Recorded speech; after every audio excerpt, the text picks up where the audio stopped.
The names. Miss Trunchbull, Matilda cried, jumping about a foot in the air. You mean she is your aunt? She brought you up? Yes, Miss Honey said. No wonder you were terrified, Matilda cried. The other day we saw her grab a girl by the pigtails and throw her over the playground fence. You haven't seen anything, Miss Honey said. After my father died, when I was about 5 and a half, she used to make me bathe myself all alone. And if I came up and thought I hadn't properly washed, she would push my head under the water and hold it there. But don't get me started on what she used to do. That won't help us at all. No, Matilda said, it won't. We came here, Miss Honey said, to talk about you, and I've been talking about nothing but myself the whole time. I feel like a fool. I am much more interested in just how much you can do with those amazing eyes of yours. I can move things, Matilda said. I know I can. I can push things over. How would you like it, Miss Honey said, if we made some very cautious experiments to see just how much you can move and push?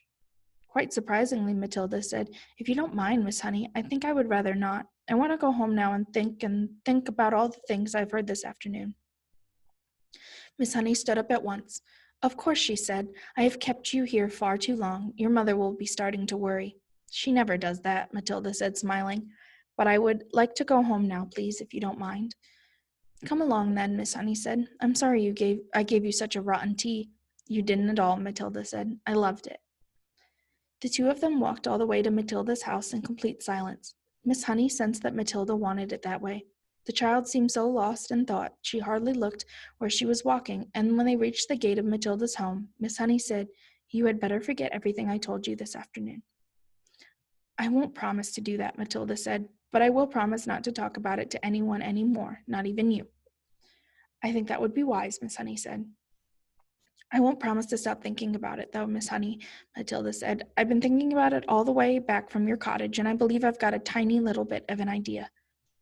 Miss Honey, you mustn't, Miss Honey said. Please forget it.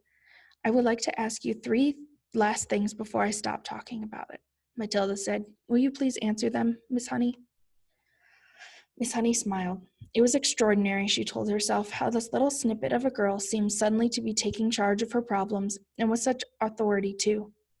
Well, she said, that depends on what the questions are. The first thing is, Matilda said, what did Miss Trunchbull call your father when they were around in the house at home? I'm sure she called him Magnus, Miss Honey said. That was his first name. And what did your father call Miss Trunchbull?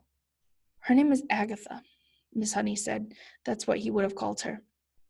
And lastly, Matilda said, what did your father and Miss Trunchbull call you around the house? They called me Jenny, Miss Honey said. Matilda pondered these answers very carefully. Let me make sure I've gotten this all right, she said. In the house at home, your father was Magnus, Miss Trunchbull was Agatha, and you were Jenny. Am I right? That is correct, Miss Honey said. Thank you, Matilda said, and now I won't mention the subject any more. Miss Honey wondered what on earth was going on in the mind of this child. Don't do anything silly, she said. Matilda laughed and turned away and ran up the path to her front door, calling out as she went, Goodbye, Miss Honey. Thank you so much for the tea.